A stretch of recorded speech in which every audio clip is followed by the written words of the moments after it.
တွေဟာတကုရှင်ကိုအားကိုးယုံကြည်ပြီးတော့တကုရှင်ကြီးရဲ့အလိုချတကုရှင်ကြီးကဆုံးမတယ်ဆိုတဲ့စကားအတိုင်းလိုက်နာကျင့်သုံးကြတယ်အားကိုးကြတယ်ယုံကြည်ကြတယ်အဲ့တော့ကိုအားကိုးရမှမသိတော့ဘူးလူတွေမှာသာသနာတော်နှစ်2555ခုနှစ်ကောစာတက္ကရာ1383ခုနှစ်တပေါင်းလာပြီကျော်2ရက်2011ခုနှစ်မလ9ရက်ရန်ကုန်တိုင်းဒေသကြီးမရန်ကုန်မြို့နယ်သာသနာရေးဝန်ကြီးဌာနစဘူတိရိဗိမာန်တော်ဆင်ရင်ကျင်းပပြုလုပ်အပ်သည့်ဓမ္မသဘင်အခမ်းအနား၌ဦးမျိုးသိန်းတော်ကေခိုင်တာကြီးမြတ်ဖုံးခိုင်တာငယ်တော်တာဖုံးခန့်တာကြီးမြတ်ဖုံးခန့်တာငယ်တော်တာဖုံးခန့်မိသားစုတို့ကတော်ကေခိုင်ဤဝေနေ့အမှတ်တရဓမ္မပူဇာတပင်ဖြစ်ဆင်ကျင်းပရာဝယ်ဟောကြားအပ်သောနေ့တိုင်းဆင်ခြင်စိတ်ကိုပြင်တရားဒေသနာတော်ဒီကနေ့ညဓမ္မသဘင်ခန္ဓာကိုရှင်ဘုန်းတော်သခင်ရှင်တော်မြတ်ဖရာဤမဟာကရုဏာကုံကိုအာယုံပြုကတိကျဖွဲ့ဆိုအပ်သောဝန္ဒနာပနာမအာတိတဂါထာကိုရွတ်ဆိုပူဇော်ခြင်းဖြင့်စတင်ကြရအောင်ယောကပကောတိဟိပိအပမေယံကာလံကရွန်တောတိဒုက္ခရာနိခေရံကတောလောကဟိတယာနာထောနမောမာကာရုဏိကတတတယောနာထောဝိနိယမြာစွာတတ္တဝါဤချမ်းသာစီးပွားလိုလားတောင်းတဂုံပေါင်းခါသည်ဖြင့်နာထမြညာခြင်းရှင်တော်မြတ်ဖရာသည်ကပ္ပဂောတိဟိပိဂရေကဘာအရေးအတွက်တင်ချာတို့ဖြင့်တော်လဲအဘယ်မေယံရေးအတွက်တိုင်းတာဖော်ပြခြင်းငါမစွမ်းနိုင်ပါသောကာလံလေးအတင်ချေသိမ့်နေကဘာရှိကြသောကာလပတ်လုံးလောကဟိတယတတ္တလောကဤအကျိုးစီးပွားအလုံးငါအတိဒုက္ခရာနိဥစ္စာသက်ချေလက်အင်္ဂါမေတ္တာကြီးမှသမိတာနှင့်တထာဇနီဆွန်ခြင်းကြီးဟုချက်တိထဝယ်ငါးသွဲအစုအလုံးခဲရင်သောမူတို့ကိုကရွန်တော်ဘုရားဖြစ်ရန်ဤတန်ကြိုးကုတ်အားထုတ်တော်မူရသည်ဖြစ်၍ခေရန်လက်ချေမျက်လုံးအသက်ဆုံးရဲ့နှလုံးစိတ်ဝံကိုရောဤပင်မခြင်းသို့ကတောဘဝတဏ္ဍကျိန်ဖန်များစွာရောက်တော်မူကြရရှာနေပြီမဟာကရုဏီကတတတ္တဝါများရင်ဝဲသားကဲ့သို့တနာချစ်ခင်မဟာကရုဏာရှင်ဖြစ်တော်မူသောကန္တနာတတဝိနည်းများစွာတတ္တဝါဤချမ်းသာစီးပွားလိုလားတောင်းတဂုံပေါင်းခါသည်ဖြင့်နာထမြညာထိုးရှင်တော်မြတ်ဖရာအားနမောယုတိပြောင်းပြောင်းမှန်ကိုလျော်၍ကရောယုကျိုးရှိခိုးခြင်းသည်အထုဘဝတုစင်စစ်မဲ့သွေဖြစ်ပါစေတည်း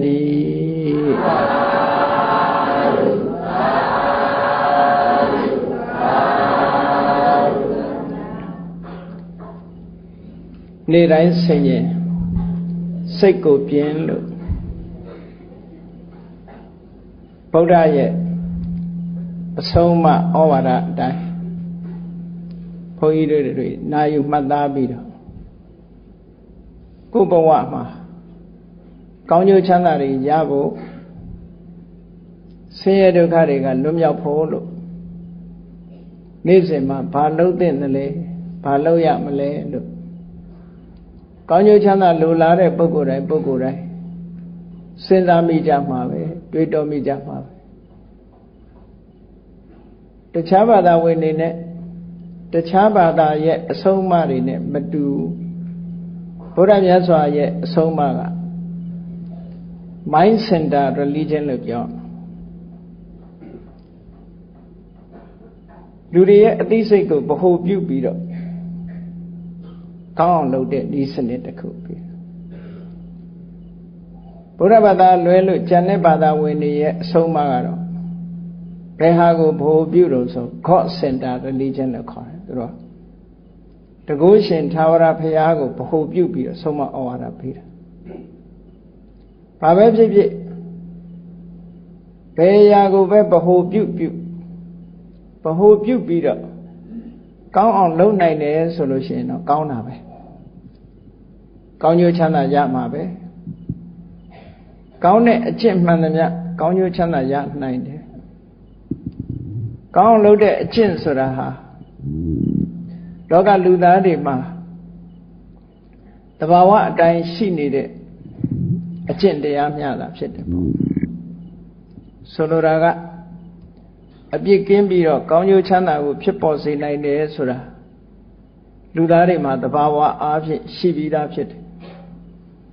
သို့တော့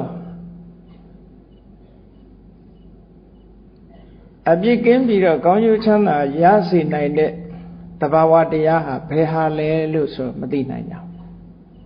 အဲ့လိုမသိသည့်အတွက်ကြောင့်ကောင်းကျိုးချမ်းသာရလိမ့်နိုးနဲ့မျှော်ကိုးပြီးတော့လောက်ကင်ကျင့်ဆောင်ကြတဲ့အခါမှာလွယ်လွယ်ချော်ချော်မှားမှားယွင်းယွင်းနေဖြစ်ကုန်တာပေါ့အဲ့တော့မြတ်စွာဘုရားကတော့အလုံးကောင်းကျိုးချမ်းသာရဖို့ရအတွက်ကိုယ့်ကိုထိမ့်သိမ်းဆော့ရှော့အောင်မှာတော့လူတိုင်းအသီးသီးရဲ့တဏ္ဍာမှာရှိတဲ့စိတ်ပဲကိုယ်စိတ်ကိုပြင်ပေးခြင်းအားဖြင့်အတွေးစိတ်တွေကိုပြင်လိုက်ခြင်းအားဖြင့်ပြောဆိုမှုကိုလည်းပဲပြင်ဆင်ပြီးသားဖြစ်သွားတယ်လုပ်ကင်မှုတွေကိုလည်းပဲပြင်ဆင်ပြီးသားဖြစ်သွားတယ်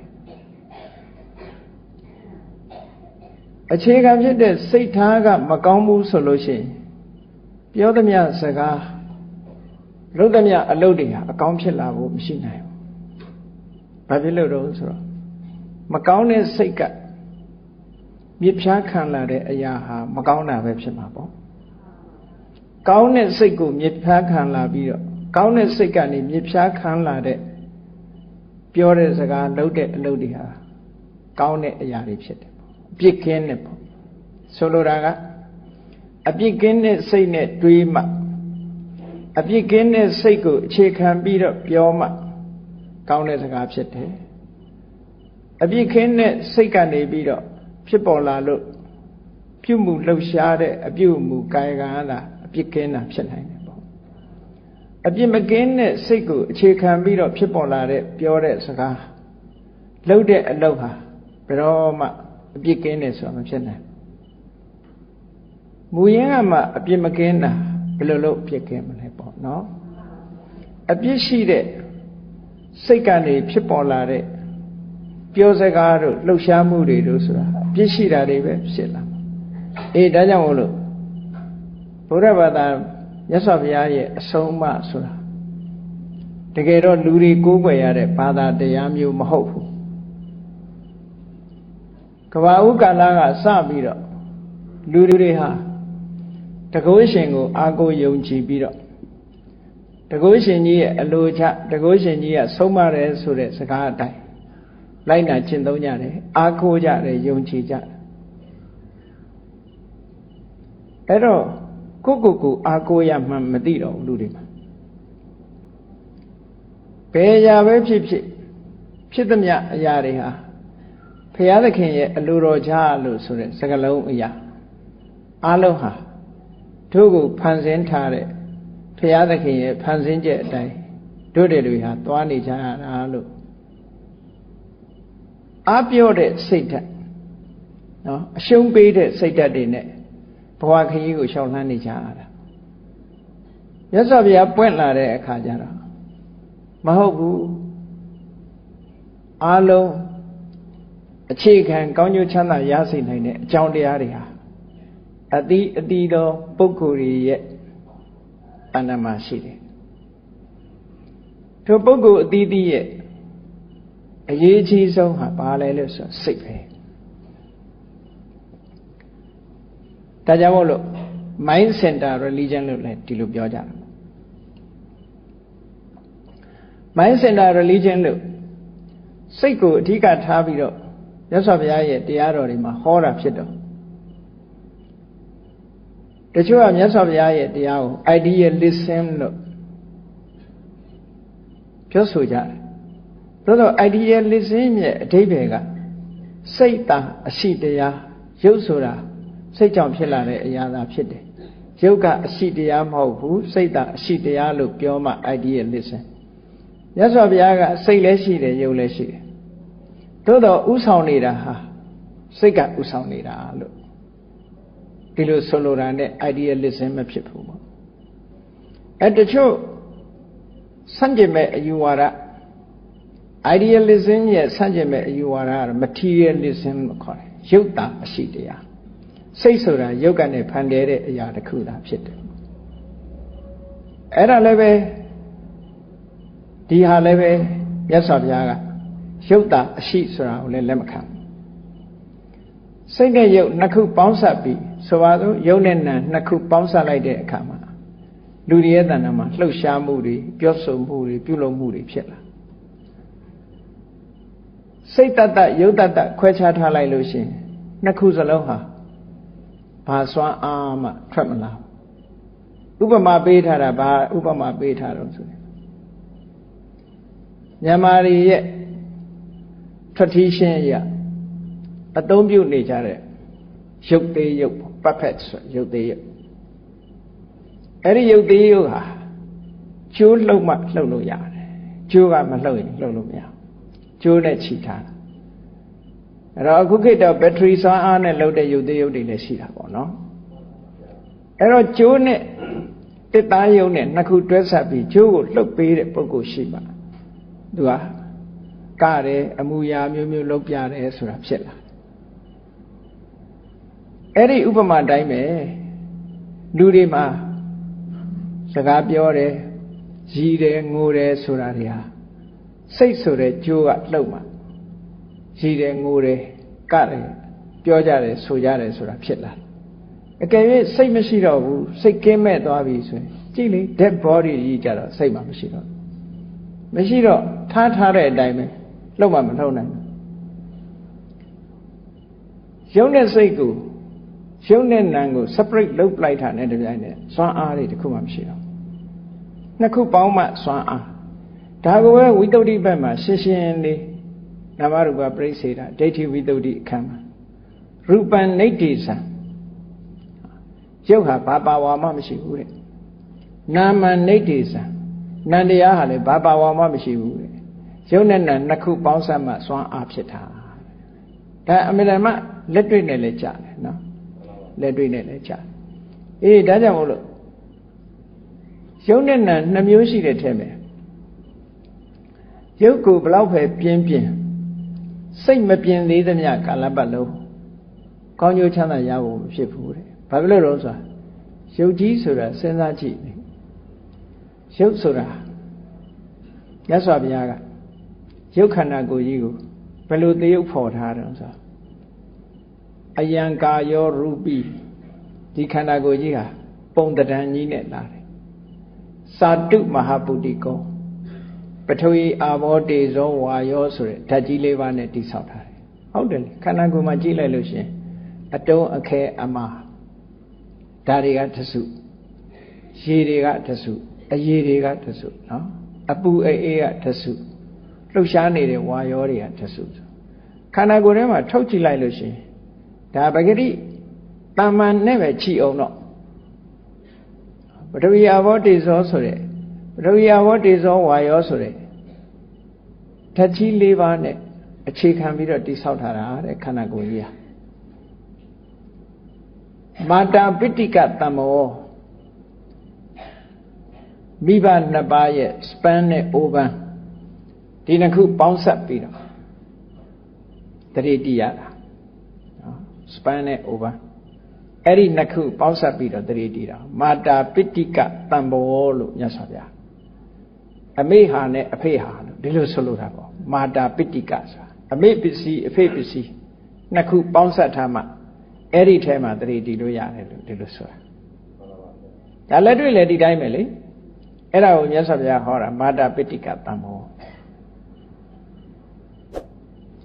ဒနာကုံမတူပစယောမွေးလာပြီးတဲ့နောက်မှလည်းပဲကြည်သမင်းမုံကအစာအာဟာရတွေစားပြီးတော့ကြီးထွားလာတာသူ့ကြီးမကြီးဘူးမိခင်ဝမ်းကနေမွေးဖွားလာတဲ့အချိန်လေးတော့သေးသေးလေးစားရင်နဲ့ကြီးလာတာ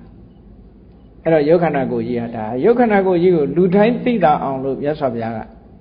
ဒါရှင်းပြောတာနော်အဲ့ဒါလို့ကြီးထွားလာတဲ့ခန္ဓာကိုယ်ကြီးဟာဒီတိုင်းပဲတည်တည်ငြိမ်ကြီးနဲ့ဝိလာတော်ကအခြေအနေတိုင်းမြဲနေလားဆိုမမြဲဘူးတဲ့အနိစ္စဖြစ်လာတာလေးတွေကပျောက်နေတာဟုတ်တာပေါ့လူရဲ့ခန္ဓာကိုယ်ထဲမှာဆရာဝန်တွေဆိုရင်ပြောကြတယ်လေဆဲလေးတွေကပေါ်လာလိုက်ပျောက်သွားလိုက်ပေါ်လာလိုက်ပျောက်သွားလိုက်သူ့အချိန်တိုင်းလေးမှာလူရဲ့ခန္ဓာကိုယ်မှာရှိတဲ့ရုပ်ကလေးတွေဟာဖြစ်ပြီးသေသွားတာပဲနံတရားတွေလည်းဒီတိုင်းပဲဖြစ်လာပြီးပြတ်သွားတာပဲနောက်ဆုံးမှာကိုရှူတဲ့လေလေးပဲကြည်အောင်လေဝင်လေထွက်လေစားဒီလေကြီးပဲထရှူနေတာမဟုတ်ဘူးနော်ဖြစ်ပြီးပြတ်နေတဲ့သဘောတွေကိုဖော်ပြတယ်အနိစ္စမမြဲတဲ့ဒီရုပ်ခန္ဓာကိုယ်ကြီးတဲ့မမြဲယုံနေမကဘူးဘာလို့ကြရတော့ဆိုဒါက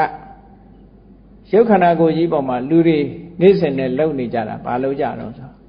ဥစ္စာဒနာအနတ်အသက်မကောင်းသည့်အတွက်ကြောင့်နေ့စဉ်နဲ့အများလိမ့်ကြံပြီးတော့ပေးနေကြတယ်ဒါလည်းဟုတ်တာပဲနော်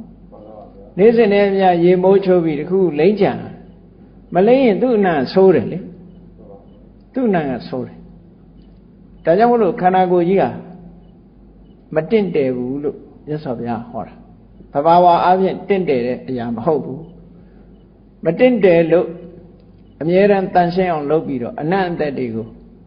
ပြင်ပကလာတဲ့အမွှေးကြိုင်တွေနဲ့ဖုံးလွှမ်းပြီးတော့ပေးနေကြရတယ်ပြင်ပကသာအနံ့မရှိဘူးဆိုလို့ရှိရင်ခန္ဓာကိုယ်ရဲ့အနံ့တိုင်းများထားမယ်ဆိုရင်ဘယ်လိုနေမလို့တိရစ္ဆာန်ယုံထဲမှာသွားကြည့်မယ်ဆိုလို့ရှိရင်တိရစ္ဆာန်တွေရေမိုးမချိုးဘူးဆိုရင်နော်တိရစ္ဆာန်ယုံထဲအကောင်လောင်တွေသွားကြည့်နှာခေါင်းပိတ်ကြည့်ရလူတွေလည်းဒီတိုင်းပဲရေမိုးချိုးဖီးလိမ့်ပြင်ဆင်ထားတာမဟုတ်ဘူးဆိုလို့ရှိရင်အနံ့အဆိုးနေမှာပဲဒါကြောင့်မလို့လူနတ်ကိုနတ်တွေကယူဇနာတရားလောက်ကစပြီးတော့လူရဲ့အနံ့ရလာလို့လူပြေကိုမလာကြဘူးတဲ့အဲ့တော့လူတွေဝင်ပူတဲ့နတ်ကတော့လူတွေနဲ့နေတဲ့နတ်အနံ့ကရင်းနေတာအဲ့ဒါနှာခေါင်းနဲ့ဟိုကောင်းကင်ကနတ်တွေကတော့မလာဘူးသိကြအဲ့ဒါမှလူနတ်နေနည်းနည်းလေးရောပါသွားတဲ့သကောင်ရံကြမှာလာလူတွေအိပ်ပြီးဆိုတဲ့အခါကျတော့နည်းနည်းအနံ့အသက်လေးတွေကလှုပ်ရှားမှုမရှိတဲ့အခါနည်းနည်းငြိမ်းလာအဲ့ဒီအချိန်တောင်မှဖျားရှိလို့ဖျားနဲ့တွေ့ကျင်လို့မြတ်စွာဘုရားစီကတရားနာကျင်လို့အဆုံးမခံကျင်လို့ဆင်းလာကြတာနတ်တွေပြမတွေတခြားအချိန်မှာဆိုမလာဘူးသူတို့ဘာဖြစ်လို့လူရဲ့အနံ့နံလို့တဲ့အဲ့ဒါတော့ဒါကိုဖော်ပြတာဥစ္စာဒနာတခုနဲ့လိမ့်ကြံပြီးတော့ထားပရိမတ္ထနာမဆတ်လုပ်ပေးရတယ်နှိပ်ပေးရတယ်နေပေးရကလေးလေးတွေရွယ်လေးကစားပြီးတော့နော်နှိပ်နေပေးရတာမျိုးလုပ်လာရုပ်ခန္ဓာကိုယ်ကြီးရဲ့သဘာဝအဲ့ဒါဥစ္စာဒနာပရိမတ္ထနာကဲတယ်လို့လုပ်တော့ဒီခန္ဓာကိုယ်ကြီးဟာခိုင်မာပြီးတော့တန်ကြောင်းကြီးလို့မာကြောသလားလို့ဆိုမဟုတ်ဘူးဗေဒနာဘယ်နေရာမှမထိလိုက်နဲ့ထိလိုက်ရင်ပြဲသွားကွဲသွားမာပါတယ်ဆိုတဲ့အယိုးတောင်ခဏခဏကျိုးလို့စတိနဲ့ထိုးနေရသေးတယ်နော်ခန္ဓာကိုယ်မှာလေအမာဆုံးနေရာတောင်မှပဲအဲ့တော့ဗေဒနာဝိဋ္ဌံတနာဓမ္မပျက်စီးတတ်တဲ့အနေအထားတွေရှိပါတယ်ဒါမြတ်စွာဘုရားကိုယ်တိုင်သုံးပြီးတော့ပြောတဲ့စကားလုံးတွေပါခန္ဓာကိုယ်နော်တာမညဖလားတုံမှာလည်းမြတ်စွာဘုရားဒီစကားလုံးကိုသုံးပြီးတော့ဟောထားတာဒါဝိပဿနာကျင့်စဉ်တစ်ခုကျင့်တဲ့အခါမှာကိုယ့်ရဲ့ရုပ်ခန္ဓာကိုယ်ကြီးကိုရှင်းရှင်းလေးမြင်ခိုင်းထားတာနော်တချို့ကျတော့ပရမတ်ကိုမြင်မှပရမမတ်ကိုမြင်မှကိုကပရမတ်ပေါ်မှာတွေ့တာမှမဟုတ်တာပညာပေါ်မှာတွေ့တာပညာကိုအမှန်မြင်လို့ရှိရင်ဆိုလိုတာကတရားထုတ်တယ်ဆိုတာတွေ့တာမှုလျှော့ချခြင်းလို့လုပ်တာ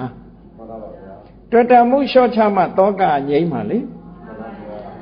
တွေ့တာနေတယ်များတောကလာမှာအဲ့တော့တွေ့တာမှုကဘယ်မှာတွေ့တာတော့ဆိုပရမတ်ပေါ်မှာတွေ့တာမဟုတ်ဘူးပညာမှာတွေ့နေတာကိုယ်အရှိပေါ်မှာတွေ့နေတာအဲ့ဒီအရှိကိုမကောင်းတာကိုဆင်ញင်ပေးဖို့လိုတယ်ပေါ့ဟ ကိုမသိတဲ့မာသဘောပြောသဘောဆိုတာကိုယ်ကသိမှမသိတာပူသဘောအေးသဘောဆိုတာဒါက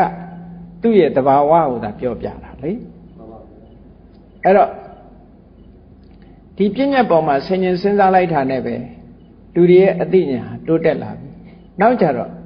ပရမတ္ထဆိုတာစိုက်ထိသွားတာပဲပေါ့တကယ်အနှစ်သာရထိအောင်ရောက်သွားမှာပေါ့ပထမတော့သဘာဝပေါ်မှာအတွေ့အတာမှုတွေစိုးရိမ်သောကတွေဒါတွေလွတ်ခင်းအောင်အမှန်မြင်ဖို့ဆင်ញင်စဉ်းစားပြရတယ်လို့ဒီလိုပြောတာဥစ္စာဒနာပရိမတ္တနာဗေဒနာဝေဒန္တနာဓမ္မသဘာဝကိုပျက်စီးတတ်တဲ့ဟောဒီခန္ဓာကိုယ်ကြီးအဲ့ဒီခန္ဓာကိုယ်ကြီးကိုမှီပြီးတော့ဘာဖြစ်လဲလို့ဆိုရင်ဝိညာဏလို့ဆိုရဟောဒီစိတ်ကလေးကဖြစ်နေတယ်ရုပ်နဲ့နာနဲ့မြတ်စွာဘုရားလှုပ်ခွဲပြီးတော့ချိခိုင်းတာပဲရုပ်ပိုင်းဆိုင်ရာကိုမြင်ပြီးတော့အဲ့ဒီရုပ်ပိုင်းကိုမှီပြုပြီးတော့အသိစိတ်ကလေးပေါ်နေတာလေးကိုအသိစိတ်လေးကလည်းသူဆိုင်ရာအကြောင်းကြောင့်ပေါ်လာအဲ့ဒီရုပ်နဲ့နာနဲ့နှစ်ခုကွဲလာအဲ့ဒါလို့ကွဲတဲ့အခါမှာရုပ်ခန္ဓာကိုယ်ကြီးကပြင်းကျင်သလောက်ပြင်းနေ့စဉ်နဲ့အမျှဘလောက်ပဲပြင်း getting older and older တနေ့ပြီးတနေ့အိုးလာမှာပဲဒါသူ့သဘောပဲသူ့ကိုဘလောက်ပြင်းဘလောက်ထိန်းနော်ပြေမတွန့်အောင် botox ထိုးလဲတွန့်မှာပဲနော်မရဘူးမိတ်ကတည်းလိမ့်လဲမရဘူးသပင်ဆေးဆိုးလဲတစ်ချောင်းပြီးတစ်ချောင်းဖြူလာမှာပဲမရဘူးသွားလည်းပဲကျိုးမှာပဲကျိုးချိန်ကြအဲ့တော့ရုပ်ခန္ဓာကိုယ်ကြီးကဘလောက်ပဲပြင်းတဖြည်းဖြည်းဆွေးလာတာဆွေးလာတဲ့သဘောဟာသူ့မှာရှိတယ်အဲ့လိုတဖြည်းဖြည်းဆွေးလာတတ်တဲ့ရုပ်ခန္ဓာကိုယ်ကြီးကိုတကယ်ပြင်းနေလို့ရှိရင်အကျိုးရှိသလားလို့ဆိုဘာမှအကျိုးမရှိဘူးဒါကြီးပြင်းလို့ပါအဲ့တော့ပြင်ရမှာပါတော့ဆိုစိတ်ဟောလူရဲ့စိတ်ကလေးကိုပြင်ရမှာဘာလို့လဲဆိုလူတွေမှာကြည့်လေအော်ဒီလူကစိတ်ကောင်းတယ်ဒီလူကစိတ်မကောင်းစိတ်ကောင်းတဲ့လူနဲ့စိတ်မကောင်းတဲ့လူမျက်နှာမှာလားပေါ်နေတာစိတ်ကောင်းနှလုံးကောင်းရှိတဲ့ပုဂ္ဂိုလ်ရဲ့မျက်နှာအချိုးပြုံးပြီးတော့မေတ္တာနှလုံးသားပိုင်ရှင်မျက်နှာကိုကြည်လင်းတယ်အေးဒေါသကြီးတဲ့ပုဂ္ဂိုလ်ရဲ့မျက်နှာဆိုလို့ရှိရင်နော်စုပုတ်နေတာဘယ်သူမှအဖက်မလုပ်သလိုပုံစံမျိုးကြီးဖြစ်နေဘာလို့လဲဆိုစိတ်ကဖြစ်နေစိတ်ဖြစ်တော့မျက်နှာမှာလားပေါ်နေတာပေါ့အဲ့ဒီဟာကလည်းစိတ်ခဏတူတတ်တဲ့လူရဲ့မျက်နှာဒီရည်ရွယ်ပြုံးရမရတော့မျက်နှာမျိုးကြီးဖြစ်တတ်တယ်ဟုတ်တယ်အဲ့ဒါလေတချို့မျက်နှာကြတော့ကြည့်လိုက်လို့ရှိရင်မပြုံးပေမဲ့လို့ပြုံးနေတယ်လို့မြင်နေရဘာလို့လဲဆိုရင်သူ့စိတ်ကကြည်လင်းနေတာမေတ္တာတက်ဝင်ကြည်လင်းနေတဲ့ပုဂ္ဂိုလ်ရည်လို့ပြုံးလို့မရတဲ့အကောင်တွေကြားတို့ချက်တစ်တို့ဘယ်တော့ပြုံးလို့မရဘူးဒီကောင်နော်ခွေးရမှနည်းနည်းပြုံးရသေးတယ်ဒေါသကြီးတဲ့အကောင်တွေငှက်တွေထဲမှာဆိုလဲဒေါသကြီးတဲ့အကောင်ဇီးခွက်လို့အကောင်ဘယ်လိုမှပြုံးလို့မရဘူးနေဝါမှာမျက်လုံးကပြူးနေတာဆိုတော့အဲပြုံးမရတဲ့မျက်နှာတွေနဲ့ဒါမျိုးဖြစ်တာပေါ့အဲ့ဒါကြောင့်လို့မြတ်စွာဘုရားကလူတွေရဲ့စိတ်အသွင်တရံဟာမျက်နှာရိပ်ပေါ်မှာလာပြီးတော့ထင်ပေါ်နေတယ်ဒါအပေါ်ယံကြည့်ုံနဲ့ပဲသိတယ်နောက်တစ်ခါနှုတ်ထွက်ကြတော့လဲကြည့်စိတ်ဓာတ်ကမာနကြီးတဲ့ပုဂ္ဂိုလ်တို့ဒေါသကြီးတဲ့ပုဂ္ဂိုလ်တို့ပြောလိုက်လို့ရှိရင်ဒေါသကြီးကစကားတူတဲ့တူပြက်ပြောတတ်တယ်သူကမာဆက်ပြောတတ်တယ်ဒေါသကြီးလို့ရှိရင်ငယ်တော့ကြားဘူးတဲ့တကလုံးလောဘကြီးတော့စကားချိုးတယ်ဒေါသကြီးတော့စကားတိုးတယ်မောဟကြီးတော့စကားအိုးတယ်အိုးတယ်ဆိုတာညံ့ရှင်းတာကိုပြောတာနော်လူတွေမှာလောဘစိတ်ရှိနေတဲ့အခါမလို့စကားချိုးတယ်ဒါမှရမှာဟုတ်သူကမေတ္တာနဲ့ချိုးတာမဟုတ်ဘူးလောဘနဲ့ချိုးတာဒေါသကြီးတဲ့ပုဂ္ဂိုလ်ကြတော့စကားမာဆက်နဲ့တိုးတောင်းပြောတတ်တယ်စိတ်တူတယ်မောဟကြီးတဲ့ပုဂ္ဂိုလ်ကြတော့အစင်မပြေဘူးစကားအိုးတယ်ဆိုတာအစင်မပြေဘူးသူစကားအချိုးရှင်းတော့မညီဘူးအဲ့လိုဖြစ်တယ်လို့ဒီလိုဆိုတာအဲ့တော့လူရဲ့စိတ်ဟာအင်တမအရေးကြီးတယ်ဆိုတာအင်တမထင်ရှားတယ်ပေါ့ဒါကြောင့်မို့လူတွေကောင်းဖို့ဆိုဖို့ဆိုတာကျန်တာတွေအသာထား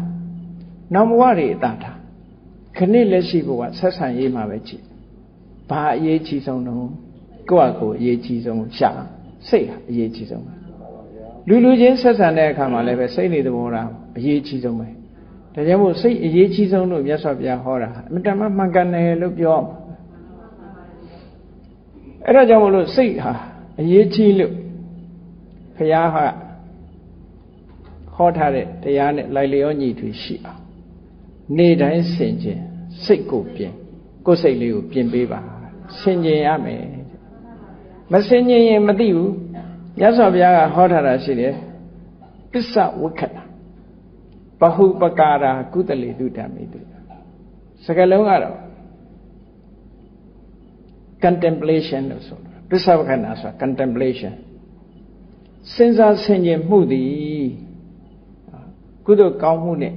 အပြစ်ကင်းတဲ့တရားတွေဖြစ်ဖို့ရအတွက်အများကြီးအကျိုးဖြစ်တယ်လို့ဒီလိုဆိုလိုတာနော် contemplation is beneficial ပေါ့ပြောမှဆိုရင် beneficial အများကြီးအကျိုးဖြစ်ထွန်းစေတယ်ကောင်းတဲ့ကိစ္စတွေမှာဘယ်ရာပဲဖြစ်ဖြစ်ဆင်ញင်စဉ်းစားမှုဆိုတာဘာနဲ့ဆင်ញင်တာတော့လို့ဆိုတော့တတိတဲ့တမ္ပစဉ္ညာဒီနှစ်ခုကဆင်ញင်တဲ့နေရာမှာအရေးကြီးတဲ့ဟာနှစ်ခုတတိထားရတဲ့အတိပညာနဲ့ဆင်ញင်စဉ်းစားတတိထားမှပညာဆိုတာဖြစ်တယ်ဒါမှမဟုတ်တတိနဲ့ပညာနှစ်ခုပေါင်းစပ်ပြီးတော့ဆင်ញင်စဉ်းစားတာပစ္စောခဏဘုရားဟောတဲ့စကားလုံးနဲ့ပြောမယ်ဆိုရင်အပြစ်ကင်းတဲ့အရာမှာတဲ့ဆင်ញင်စဉ်းစားမှုဟာအများကြီးအကျိုးဖြစ်ပါတယ်လို့ဒီလိုဘုရားဟောတယ်ဒါကြောင့်မို့ဆင်ញင်ပေးပါကိုယ့်ကိုဆင်ញင်ပေးပါလူတွေကဆင်ញင်ပါတယ်ဗာဆင်ញင်တော့မနေ့အိယာထားလို့ရှင်တွိုင်းလက်ထဲဝင်မျက်နှာသစ်မှန်လေးကြည့်သွားပြီးတော့ဆင်ញင်တာဗာဆင်ញင်တာတော့ဆိုမျက်နှာမှာဘယ်နဲ့နေတုံးဆိုတာလေးဆင်ញင်အဲ့ဒီမှာလည်းပဲဝိနည်းစိကံအရာတစ်ခုပြောရမယ်ဆိုလို့ရှင်ဘုန်းကြီးတွေမှန်မကြည့်ရဘူးမှန်မကြည့်ရဘူးတဲ့ဒါပြင်လုံးဝမကြည့်ကောင်းဘူးလားဘုန်းကြီးเจ้าမှာမှန်နေတွေ့နေတယ်မကြည့်ကောင်းဘူးလားလို့ဆိုတော့အကျိုးဖြစ်တဲ့ခြေနီးကနဲ့ကြည့်ကောင်းတယ်တဲ့မှန်ကြည့်ပြီးတော့လှမလှဒီလိုမတွေးရဘူးတဲ့မှန်ကြည့်ပြီးတော့မျက်နှာမှာဘာရှိတယ်ဘာရှိတယ်ဒီလိုဟာတွေယောဂဝေဒနာတို့မှန်ကိုကြည့်ပြီးတော့ဟုတ်လားမျက်နှာမှာဒဏ်ရာရှိတယ်မရှိဘူးတခုညစ်ပေနေတာရှိတယ်မရှိဘူးကြည့်လို့ရမှန်ကြည့်ပြီးတဲ့အခါဩငါအိုးလာပါလားအရင်တော့ပရေမတွန့်ခုပရေတွေတွန့်လာပါလားဒီလိုတော့တွေးလို့ရတယ်တဲ့ဒါကကောင်းတဲ့ဘက်ကိုဥလှည့်တာမြတ်စွာဘုရားတရားဟာဘယ်တော့မှတစ်ဖက်သက်တစ်ထစ်ချက်မပြောဘူးကျိုးရှိမရှိအမြဲတမ်း analyze လုပ်တယ်ဘုရားဒါကိုပြောတာဝိပစ္စဝါဒီဆိုတာဘုရားကလုံးမရိုက်ဘူးဘယ်တော့ဖြစ်ဖြစ်အကျိုးရှိတဲ့ကိစ္စဆိုရင်ခွင့်ပြုတယ်အကျိုးမရှိတဲ့ကိစ္စဆိုမလုပ်နဲ့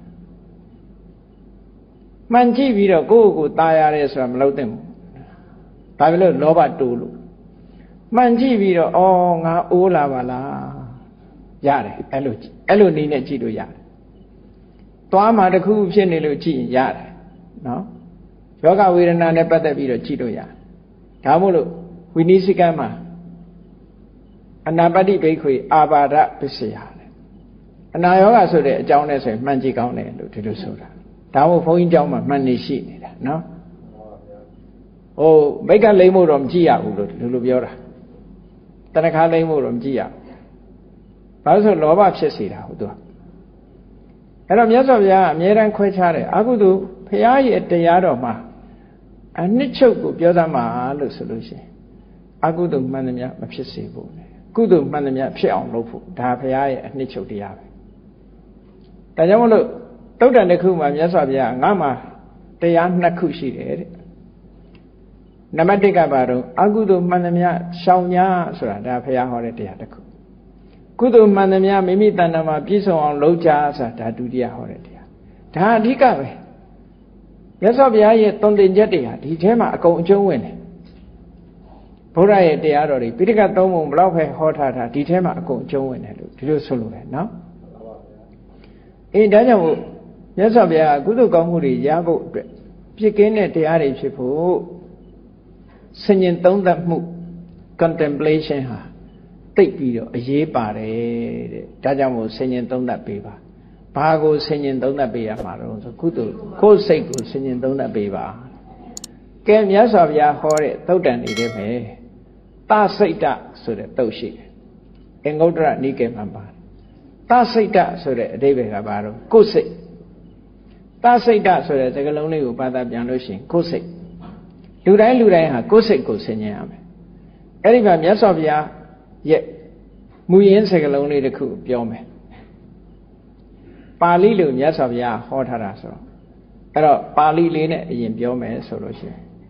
ပါဠိကလည်းမခက်ပါဘူးနောစေဘိက္ခဝေပရစိတ်တပရိယာယကုသလောဟောတိအထသစိတ်တပရိယာယကုသလောဘဝိတာမိတိဧဝံဟိဟောဘိက္ခဝေသိက္ခိတပံ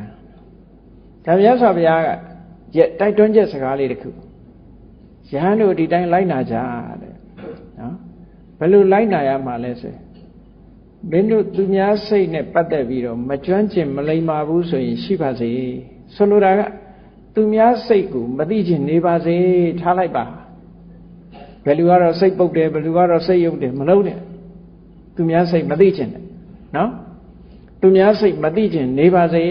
တဲ့ကိုယ်စိတ်လေးတော့ကိုသိအောင်လုပ်မယ်လို့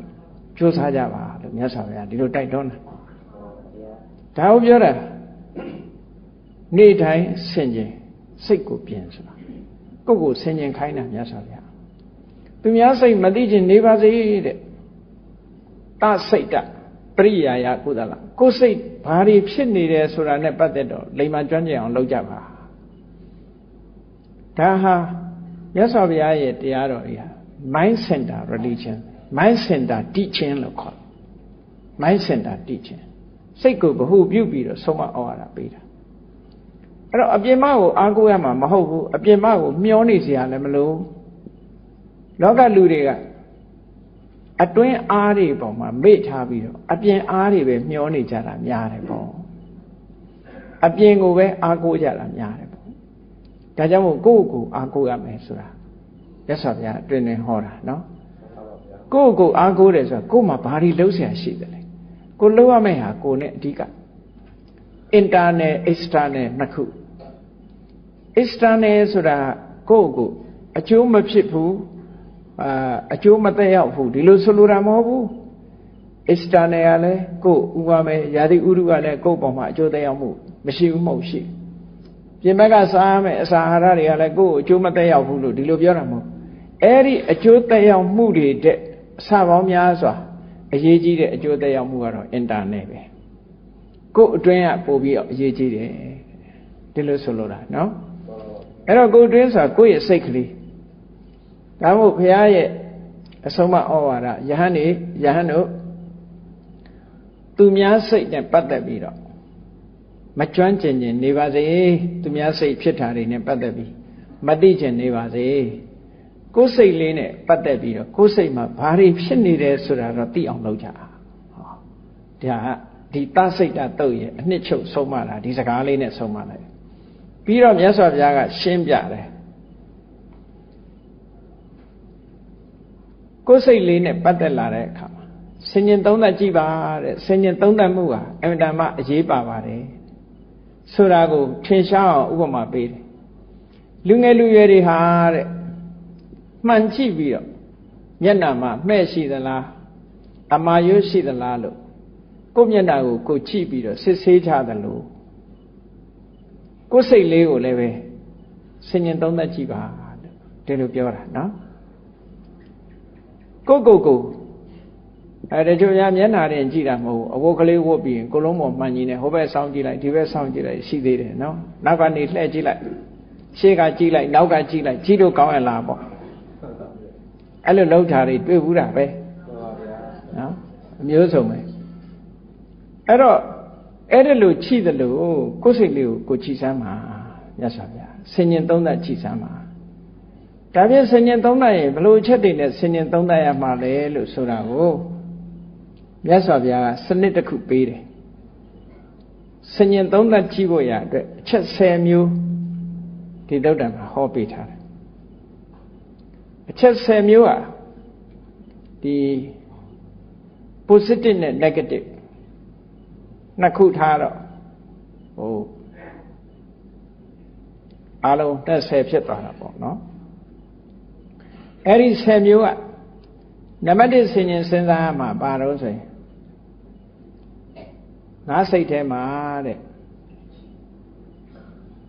လောဘတွေတိတ်ကြီးနေသလားသို့မဟုတ်လောဘတွေတိတ်မကြီးဘူးလားလိုချင်လောဘတွေတွေ့တာမှုတွေတိတ်များသလားနော်လောဘဆိုတဲ့သဘောကမရသေးရင်လိုချင်တယ်ရပြီးလို့ရှိရင်ဆုတ်ကင်ထားခြင်းဒါလောဘရဲ့သဘောတွေ့တာတယ်မမောတယ်ရချင်တယ်နောက်ဆုံးမှရချင်တာကိုမထိန်နိုင်ဘူးဆိုရင်ကိုယ်ပစ္စည်းတွေမကောင်းသူများပစ္စည်းပါရချင်တယ်ဖြစ်လာရချင်မှုတွေအဲ့ဒါလို့ရချင်မှုသိမ့်ပိုက်လို့မှုတွေ့တာထားမှုမခွဲခွာနိုင်မှုမမောမှုအဲ့ဒီလောဘတွေဟာငါစိတ်ထဲမှာများနေသလားသို့မဟုတ်မများဘူးလားဆိုတာတဏိတာမှာနေထိုင်တဲ့အခါလောဘတွေဘယ်နှချိန်ဖြစ်တယ်လဲလိုချင်တဲ့စိတ်တွေဘလောက်ငါ့ကိုလွှမ်းမိုးနေတယ်လဲအချိန်ပေါင်းဘလောက်ဖြစ်တယ်လဲဆိုတာကိုယ့်ကိုယ်မပြတ်ဆင်ញင်ပေးပါတဲ့ဒါဆင်ញင်ပေးရမယ့်အချက်တစ်ခုပဲအဲ့တော့ကိုယ့်ဘက်ကိုလောဘဖြစ်တယ်မဖြစ်ဘူးဆိုတာလည်းသိဖို့လိုသေးတာနော်လောဘဆိုတာဟာအပြစ်မကင်းတဲ့လောဘလို့ပြောကျင်လို့တော့ပြောလို့ရတာပေါ့ဥပမာကိုယ်ပစ္စည်းကိုကိုယ်တွေ့တာဘာအပြစ်ရှိဘာအပြစ်မှမရှိကိုယ်မိသားစုကိုယ်တွေ့တာဘာအပြစ်ရှိဘာအပြစ်မှမရှိဘူးလို့ဒီလောကရဲ့ထုံတန်းဆင်လာဥပဒေအရအပြစ်မရှိဘူးလို့ပြောရတယ်သို့တော့ဓမ္မဘက်ကကြည့်ရင်ပြစ်ကရှိနေဘယ်လိုအပြစ်ရှိတော့ဆိုတွေ့တာမှုရဲ့နောက်မှာတောကလိုက်နေတယ်တောကကိုထုတ်လုပ်နေသည့်အတွက်ကြောင့်သူဟာအကောင်းမဟုတ်ဘူးလောဘဆိုတဲ့တွေ့တာမှုသည်တောကကိုဖြစ်ပေါ်စေတယ်ဟုတ်တယ်လေချစ်တယ်ခင်တယ်ဆိုတာသားချစ်ချစ်သမီးချစ်ချစ်ပစ္စည်းချစ်ချစ်ဘယ်ဟာချစ်ချစ်ချစ်တဲ့အပေါ်မှာတောကဖြစ်တာပိယတောစာရတိတောကောအဲ့တော့သူကထုတ်လုပ်တာအကောင်းမှမဟုတ်တာတော့အကောင်းမထုတ်လို့သူ့ကိုပြစ်ရှိတယ်လို့ပြောတာဟိုလိုလောကပြစ်ရှိတာကိုပြောတာမဟုတ်ဘူးနောက်ဆုံးမှာပစ္စည်းကိုတွေ့တာပဲဖြစ်စေလူကိုတွေ့တာပဲဖြစ်စေတွေ့တာမှုကိုအကြောင်းပြုပြီးတော့ဘဝတစ်ခုအဆုံးသတ်တဲ့အခါမှာအဲ့ဒီတွေ့တာမှုကြောင့်ကိုယ်ဘဝနှိမ့်ချသွားကြည်ရဟန်းတော်တစ်ပါးအားလုံးကြားဘူးနေကြတဲ့ဇာလန်းမှာနှစ်2000လားအနှစ်2000ထင်ကသဗ္ဗဘုရားလက်ထက်ဆို2000တန်းလို့ဒီလိုပြောတာပါအမှန်တော့သူတရားထုတ်တာတော့အနှစ်2000တော့ဒီလိုတော့မဟုတ်ပါဘူးเนาะ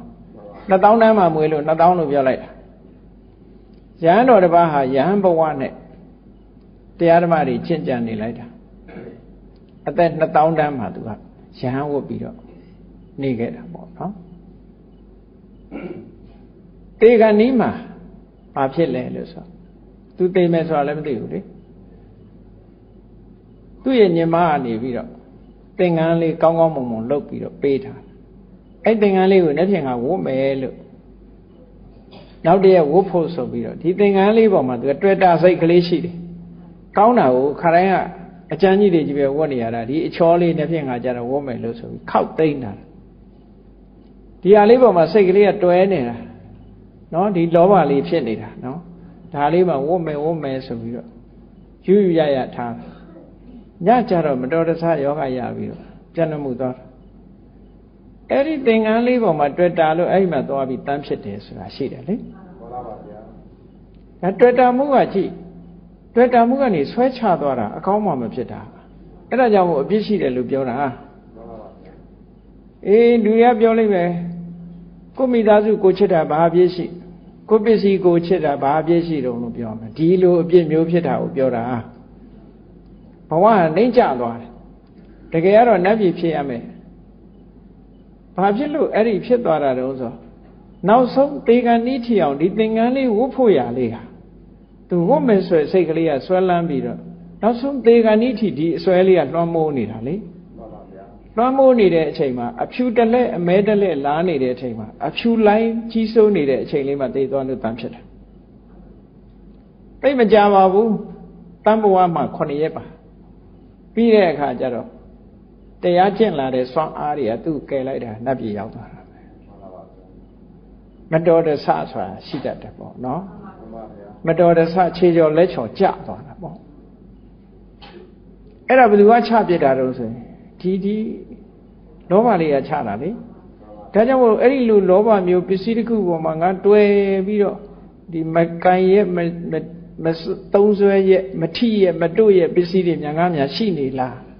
တခါတလေရှိတတ်တယ်လေလူကကိုယ့်ရဲ့ favorite ဆိုပြီးတော့မလေး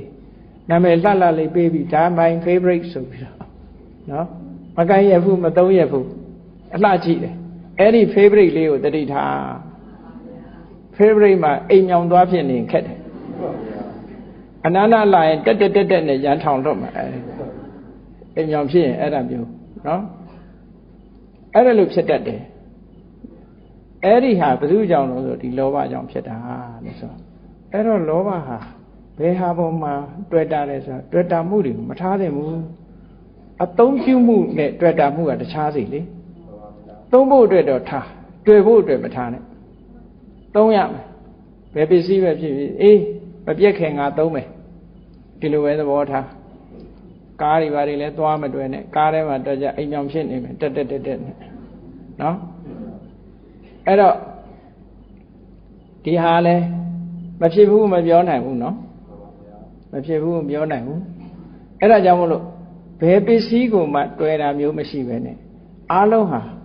အသက်ရှင်နေတဲ့အချိန်မှာငါသုံးဖို့ချမ်းချမ်းသာသာနေဖို့ဆိုတဲ့စိတ်လောက်ပဲထားပြီးတော့သုံးပစ္စည်းတွေသုံးစရာရှိတာသုံးမယ်လှူစရာရှိတာလှူမယ်နော်ပေးစရာရှိတာပေးမယ်ဘယ်ပစ္စည်းကိုမှတွဲတယ်ဆိုတဲ့လောဘမျိုးမဖြစ်အောင်ကိုဒီလိုနေဖို့လိုအပ်တယ်တဲ့ဒါပြောတာနော်ဟောနောက်တစ်ခုစဉ်းစားရမှာပါတော့လူဆိုတာတွေ့တာမှုတွေမကဘူးမုန်းတိမှုကလည်းလူတွေစိတ်ထဲမှာရှိတတ်တယ်ဘသူဖြစ်ကြည့်မရဘူးလို့နော်ကြည့်မရဘူးဆိုတာအဲ့ဒါမုန်းတာမဟုတ်ကြည့်မရဘူးတချို့ကဘာမှလည်းမဟုတ်ဘဲနဲ့ကြည့်မရတဲ့လူရှိသေးတယ်ကြည့်မရမကြည့်ပဲနေပါလားလို့ဆိုတော့စိတ်ကကြည့်နေတယ်အမြဲတမ်းမျက်စိကသာမကြည့်တာသူ့ကိုစိတ်ကတော့လှမ်းကြည့်နေအဲကြည့်မရတဲ့လူမှခဏခဏသတိရတယ်လူကခက်တယ်ကြည့်မရဘူးဆိုတဲ့လူခဏခဏတွေ့အဲ့ဒါလို့ကြည့်မရပါဘူးဆိုတဲ့စိတ်ထဲမှာမကြေမနပ်ဖြစ်နေတဲ့ဘသူအပေါ်များငါမကြေမနပ်ဖြစ်နေတာရှိတယ်ဘယ်ပစ္စည်းပေါ်မှာမကြေမနပ်ဖြစ်နေတာရှိတယ်လူတွေဆိုတာပုဂ္ဂိုလ်ပေါ်မှာလည်းမကြေနပ်တာရှိတယ်ပစ္စည်းပေါ်မှာလည်းမကြေနပ်တာရှိတယ်နော်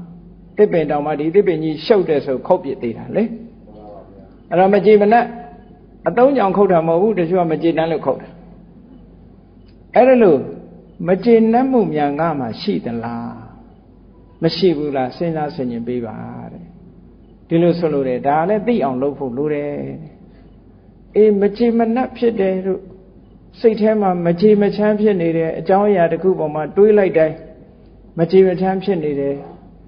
ဥပမာမယ်တောကတွေဖြစ်နေတယ်ရှက်ရွံ့တဲ့စိတ်တွေဖြစ်တယ်ဝမ်းနည်းမှုတွေဖြစ်တယ်ဒီအကြောင်းအရာတွေးလိုက်ဘယ်ရာမှမကောင်းဘူးမကြေမနပ်ဖြစ်နေတာဒေါသနော်ဝမ်းနေတာတို့တောကဒေါမနတစိတ်ခံစားမှုတွေဒါမျိုးတွေဖြစ်လို့ရှိရင်အဲ့ဓာတွေလွှမ်းမိုးပြီးတော့ဒီတရားတွေကလည်းအပြစ်ရှိတယ်တဲ့ဒါတွေလွှမ်းမိုးနေတဲ့အချိန်လေးမှာတည်သွားမယ်ဆိုလို့ရှိရင်မကောင်းတဲ့ဘဝရောက်သွားတာတေချာကြည့်မန္လိကာမိဖုရားကြီးကြည့်ကောသလမင်းကြီးရဲ့မိဖုရားကောသလမင်းကအားကိုးရဆုံးပညာလည်းထက်မြက်တယ်တွက်လက်တယ်ချက်ချတယ်သူကရုပ်တော့မလှဘူးမင်းမျိုးမင်းတွေမဟုတ်ဘူးပန်းတယ်ရဲ့သားသမီးနော်ပန်းတယ်ရဲ့သမီးသို့တော့အင်တန်မှဖြတ်လက်လက်သူကရှိတယ်ဖြတ်လက်လက်ရှိလို့တွတ်လက်လက်ချက်ချရှိလို့ဘုရင်ကြီးကသဘောကျပြီးတော့မိဖုရားမြောက်ထားအဲ့ဒီမန္လိကာတေဂန်ကြီးမှာအမှားတစ်ခုအတွက်စိတ်ပြက်ဝမ်းနည်းနေတာကြီးဖြောက်လို့မရဘူးတေဂန်ကြီးမှာဖြောက်လို့မရဘူးအဲ့ဒါကြီးကပဲလာပြီးလွှမ်းမိုးတည်တဲ့အခါကျပဲရောက်သွားတော့ဆိုဝေကြီးငရဲကျသွားတယ်အဲ့ဒီဝမ်းနေကြေကွဲနေတဲ့စိတ်ကြီးနဲ့သူ့အမှားတစ်ခုအပေါ်မှာယူကျုံမရဖြစ်နေတဲ့စိတ်နဲ့တည်သွားတာလူစားအမှားတစ်ခုလှုပ်ပြီးလို့ရှိရင်လေ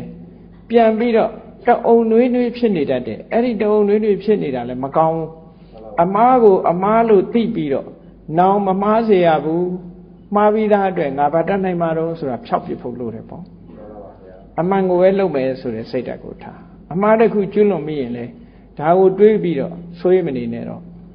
နော်ဒီအမှားမျိုးနောက်ထပ်ငါမဖြစ်အောင်လုပ်မယ်ဆိုတဲ့စိတ်နဲ့ဖြောက်ပြရမယ်သူ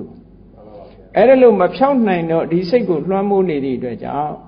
သိတဲ့အခါမှာအဝိဇ္ဇငရဲကျသွားရှာတယ်ဒါလည်းပဲလူရေအတွက်နဲ့9ရက်တင်မှာနောက်ကြတော့သူ့ရဲ့ကုသိုလ်ကောင်းမှုတွေကဆွဲတင်လိုက်တော့နတ်ပြည်ရောက်သွားပြန်တာပေါ့ဘဝဆိုတာတော့ပြောလို့မရဘူးပြောလို့မရဘူးဘုန်းကြီးလည်းပြောလို့မရဘူးလူလည်းပြောလို့မရဘူးဘာလို့ဆိုတော့ဒီစိတ်ထဲမှာမကောင်းတာတွေရှိစိတ်ထဲမှာခုနအခုပြောတဲ့လောဘတွေဒေါသတွေအမှန်တန်ကြောက်စရာကောင်းတယ်ဒါကြောင့်မို့လို့ဒါတွေဟာမကောင်းတဲ့အရာတွေလို့ဒီလိုပြောတာဒါတွေကိုဆင်ញင်စဉ်းစားကြည့်ပါနောက်နံပါတ်3ဆင်ញင်စဉ်းစားမှာတော့ဘာလို့ဆိုထိနမိတ်တ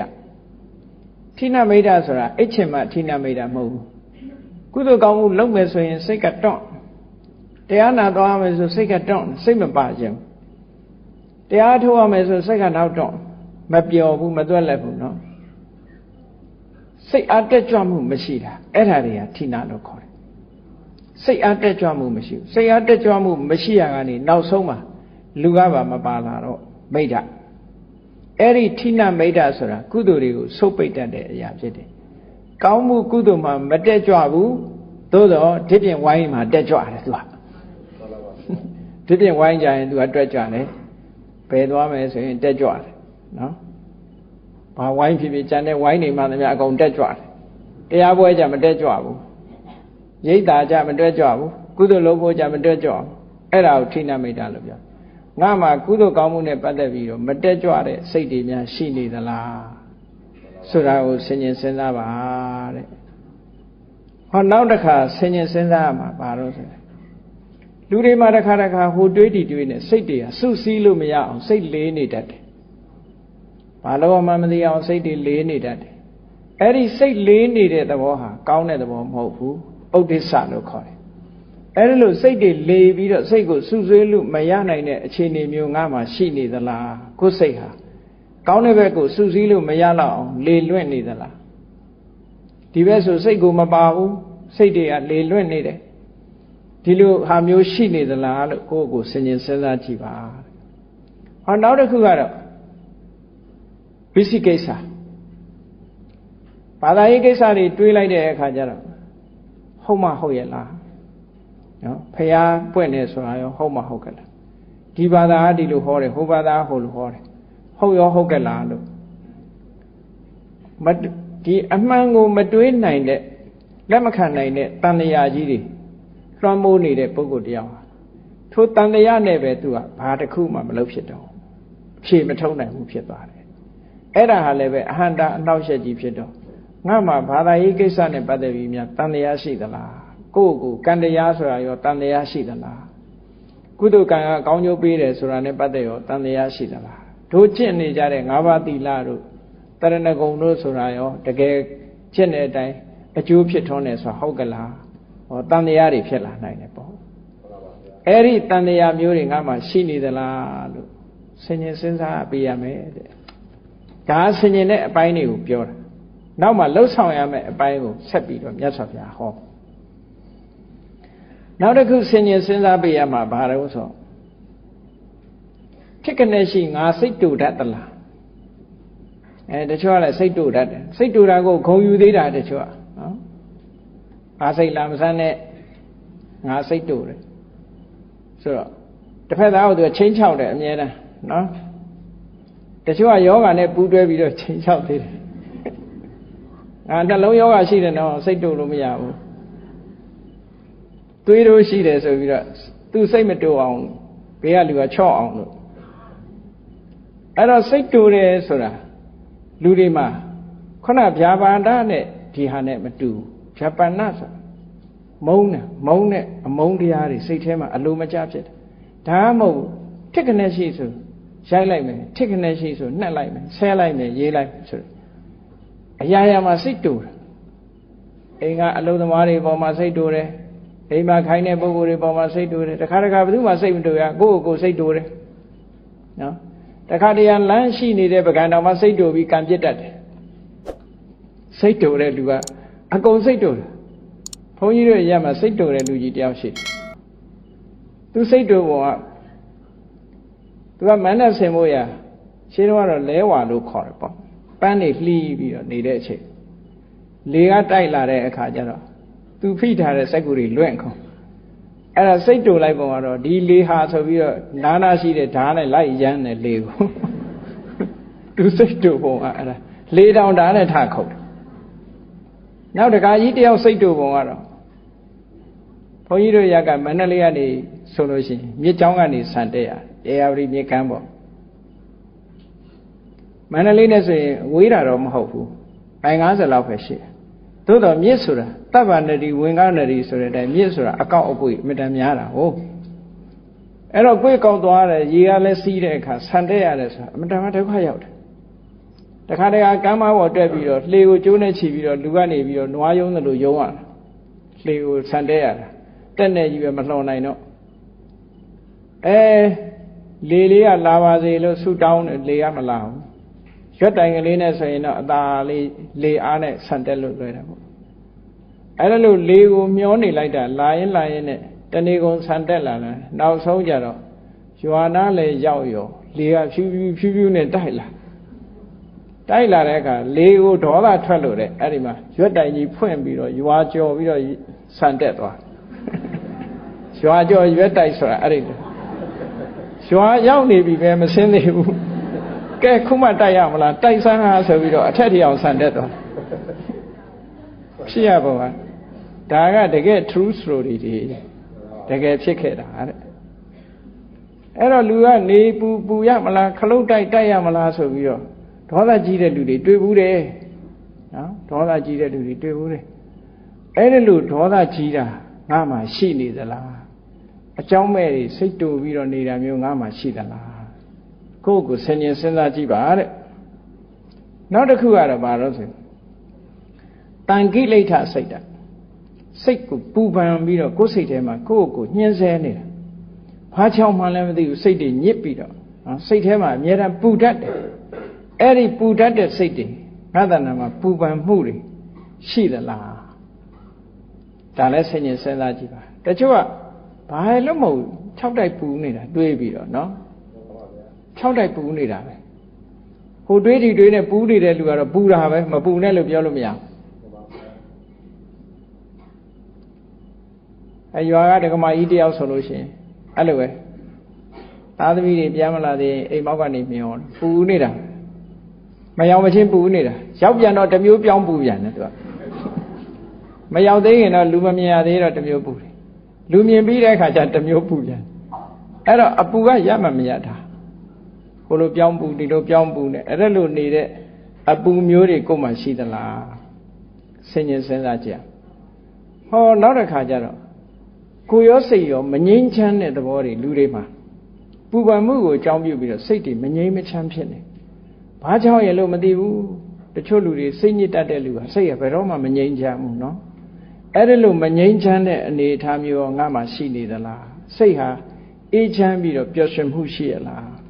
ဒါလည်းဆင်ញင်စဉ်းစားကြည့်ပါတဲ့ဟောနောက်တစ်ခုဆင်ញင်စဉ်းစားမှာတော့ဘာလို့ဆို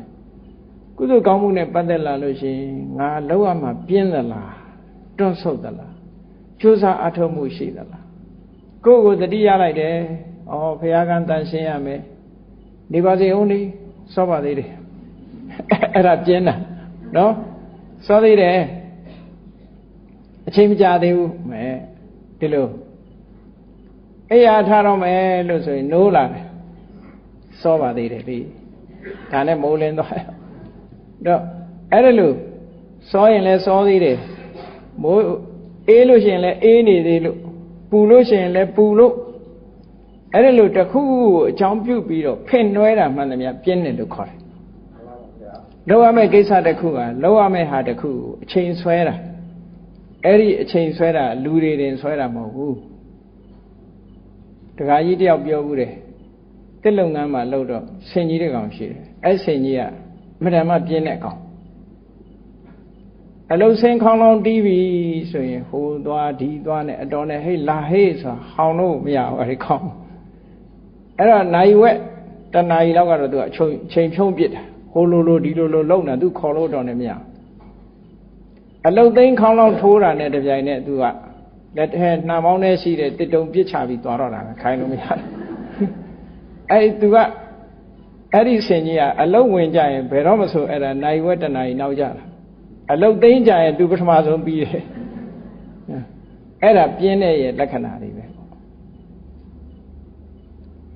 ဘုန်းကြီးတို့ကျောင်းမှာလည်းပဲကိုရင်လေးတွေစာအံခောက်ပြီးတော့စာအံခိုင်းတယ်ချိန်မှာစာအံခောက်ပြီးဆိုရင်စာအံဌာနကိုအတော်နဲ့မရောက်ဘူးအဲ့ဒီကျမှရှင်ငယ်သွားဆွန်တာတို့ကုရီအိတ်တက်တာတို့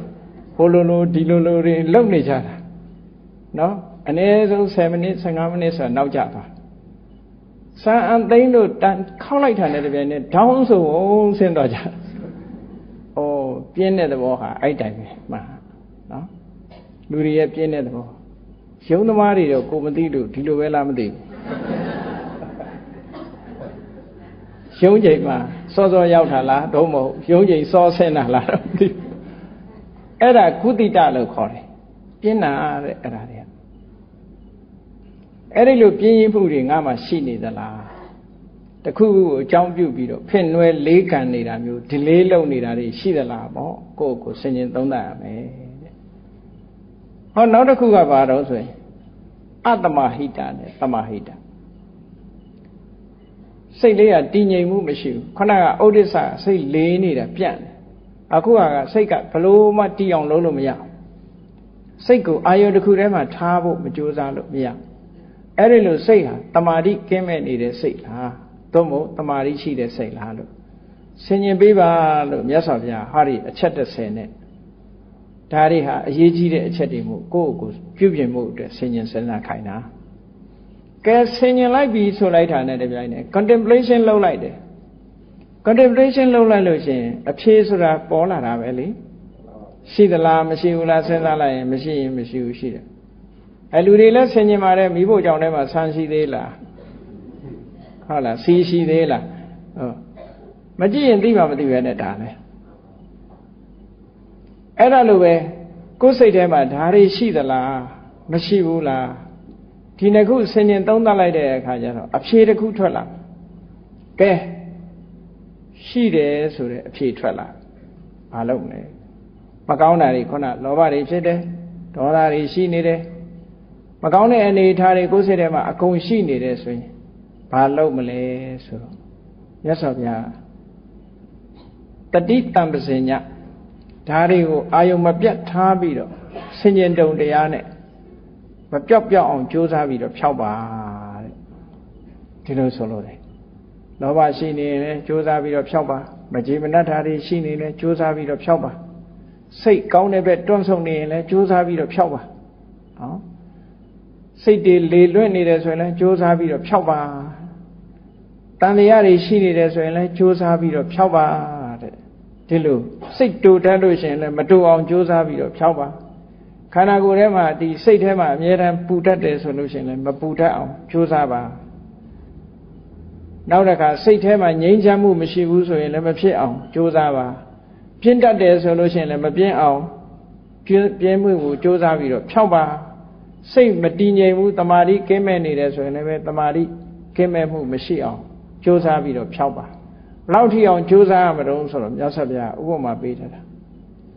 ခေါင်းမီးလောင်တဲ့ပုဂ္ဂိုလ်တယောက်ဟာတဲ့အဲ့ဒီခေါင်းမီးငြိမ်းမှုရတဲ့အရေးတကြီးလောက်ရတယ်လို့ပဲ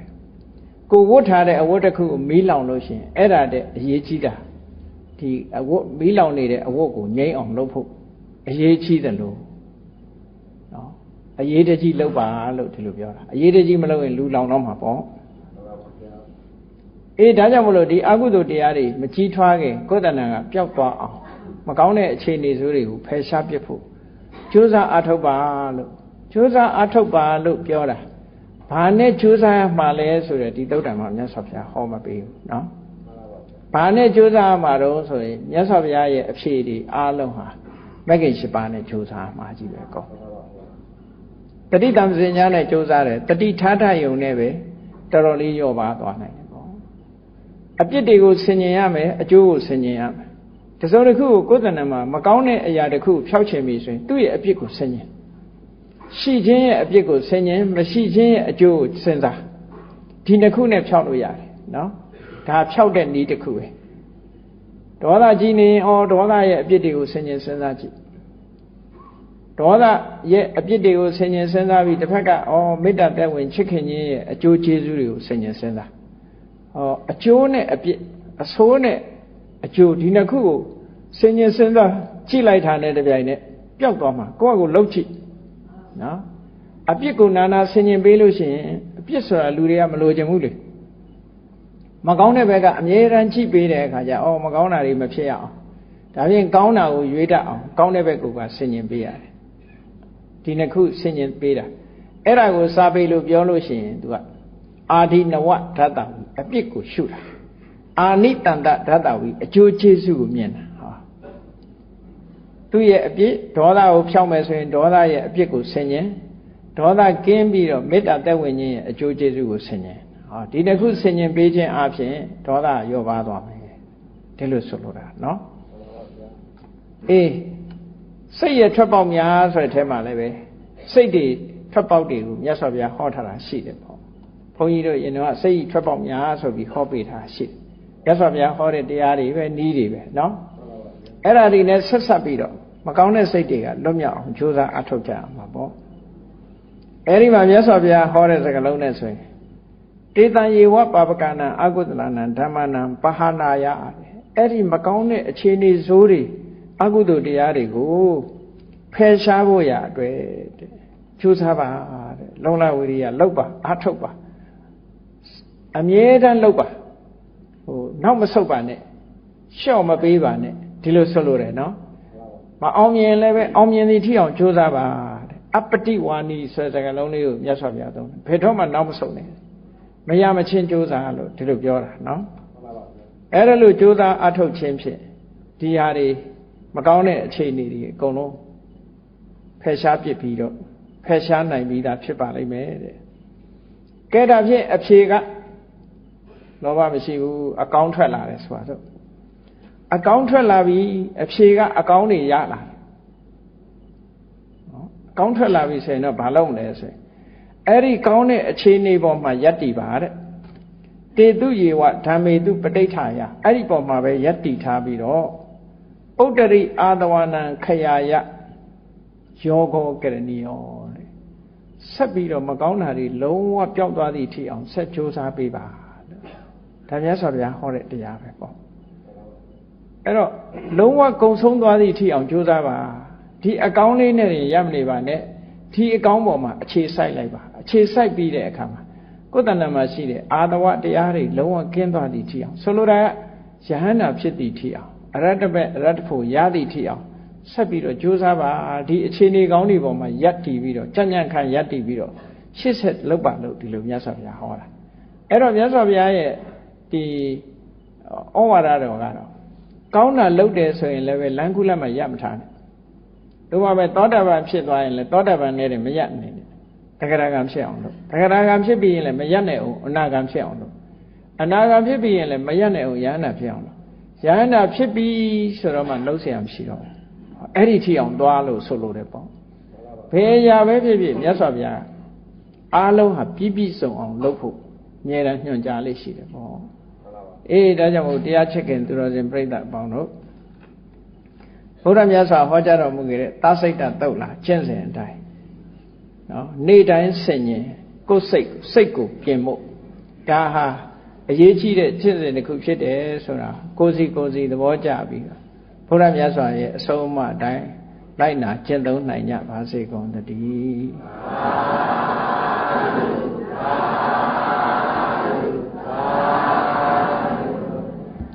ကဲမေတ္တာပို့ရအောင်တတ္တဝါများစွာဘေးရန်กว่าချမ်းသာကြပါစေတတ္တဝါများစွာဘေးရန်กว่า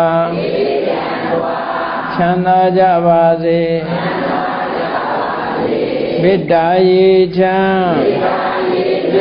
သုံးငါဖြံ ငြိမ်းချမ်းကြပါစေမေတ္တာရေချမ်းသွန်ငါဖြံငြိမ်းချမ်းကြပါစေ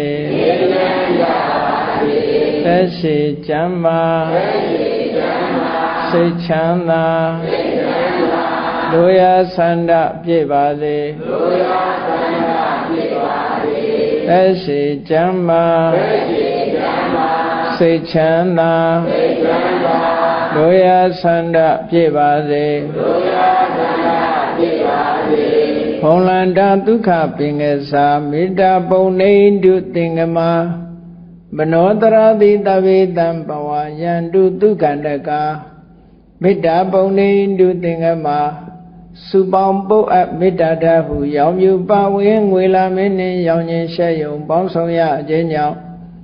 တဝေတံကျွင်းမဲ့ဥသုံးလုံးစုံများစွာတတ္တဝါတို့ဤမနောတရတိမြမြဖြူစင်အေးကြည်လင်းသည့်ရေစဉ်ပြည့်တင်းစိတ်နှလုံးတည်းဟုသောရေအိုင်ကြီးအတွင်း၌ဒုက္ခပင်ကစားစင်ထာဝရအေမြကြည်သာတာယာပွင့်လန်းချမ်းသာဒုက္ခတည်းဟုသောကုမုဒ္ဒရာကြာပန်တို့သည်ဖုံးလန်းတဝန္တာရွှေမြူဝမုံလူရရဲ့ကြည်နုဝဲကြုံဖူးပွဲညကုန်သည်ဖြစ်ပေဒုက္ခနကလေးအောင်လေးတဲ့ရောရှက်သင်ပြန့်ပီတိတည်းဟုသောယနံတို့သည်ဘဝယန္တုကောင်းစွာမဲ့သိကြိုင်နိုင်၍နေကြပါစေကုန်သတည်း